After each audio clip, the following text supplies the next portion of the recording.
very determined, and we were told that during that year she was also active representing her school for tournaments, for debates, and many other things. And she missed many classes during the morning, but because she was very determined, she came back in the afternoon, not to the school, but she went to the teachers' houses to learn what she had missed in the morning. So that's how determined this girl, Amalina, regarding her study and also her goal to achieve the 17-1As. And at the same time, if you look at the goal setting for Amalina, she actually set the goal to achieve that 17-1As many months before that. And that goal was declared by her in a magazine, a Focus magazine. The magazine is a very popular magazine for school children. And in that magazine, she mentioned that she was aiming for the 17-1As. So the public declaration of a personal goal will also motivate students to achieve what they have set. And now we look at the university level. This is from somebody who is not in Malaysia. This particular lady, Alia Sabur, she's staying in America, and she joined the university at the age of 10. She entered our university in the USA at the age of 10, and after 4 years she graduated at the age of 14. And then she went to another university to continue her study for her PhD, and at the age of 18 she managed to get a PhD. And also the same year she became a professor at one university and is considered as the world's youngest professor. Now she is 20, and when people ask her regarding her achievement at a so young age already, she is a professor, and also at a very young age she went to university, and people ask her did she feel any stress studying very hard at a very young age. So she said that for her there is no stress because she always enjoys what she is doing. So that's another thing that we can learn to achieve something. This is related to motivation. When we enjoy something, we can consider that we are not stressful. We are stress-free if we enjoy everything that we do. And now we look at a school. For example, one big school, they have many classes for each standard. And in one school, a particular school, for standard 6, for example, there are 7 classes because there are so many students. And if we come into the 7 classes, we can actually feel the level of motivation shown by the students. So the achievement can be related to the level of motivation. We can see that in the first class of the standard 6, the A class, the students are very motivated. If you come to the class and talk to them, they pay a lot of attention.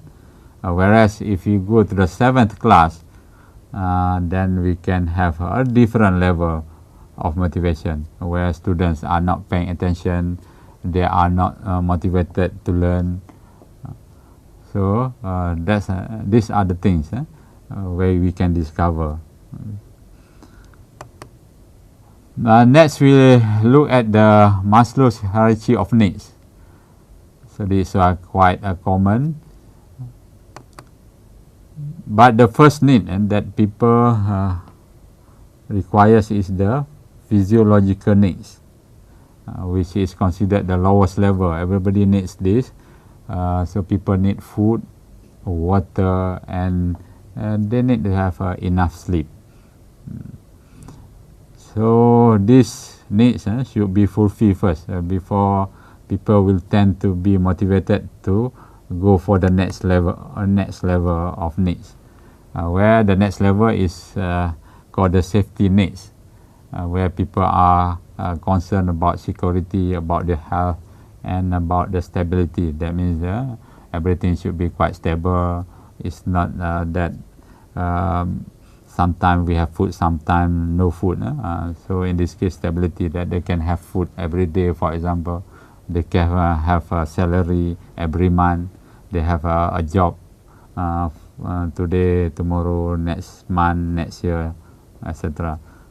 So they consider as they are secured.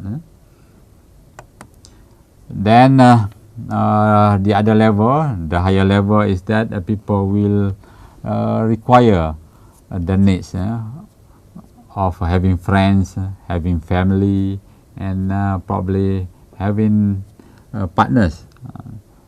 So when people reach to a certain age, they would prefer to get married, to have husbands or wives. And the higher needs that we have on this Maslow hierarchy of needs is the esteem needs. When they have everything already, they consider the next one is also important for them. The needs to achieve something, to get recognized for doing something. So this is classified as the esteem needs. And the highest level of the hierarchy is the self-actualization needs, where people will do the highest level they can achieve. So they want to achieve their fullest potential. So this is considered as the highest level of needs, where they have everything already.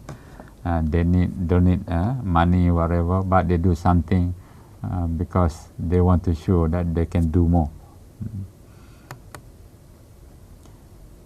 So when we talk about the level of need just now, when we want people to achieve something which is in the higher hierarchy, we should look at the lower needs first. When they have fulfilled the lower needs, when they have everything at the lower level, then only we can motivate them to go for the higher needs.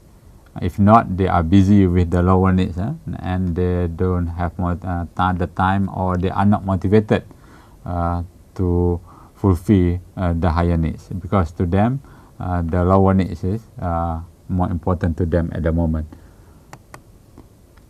And when we discuss motivation, there are a few misconceptions.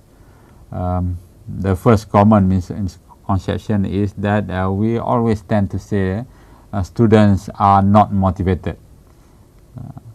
So we used to blame students. We say that students are not motivated. Actually, this is not quite accurate, because students, to some extent they are motivated, because students they have goals, and they put some effort to achieve something. So only that when we blame the student they are not motivated, is sometimes due to our understanding that because they don't do what we ask them to do, we consider that they are unmotivated. And the second misconception, which is quite common as well, is that we say one person can motivate another.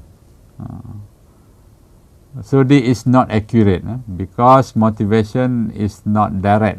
We cannot push one person to do something just directly like that, but it's through the person himself or herself. So the motivation will come within that particular person. And what we can do is to create the circumstances that we influence students to do what we want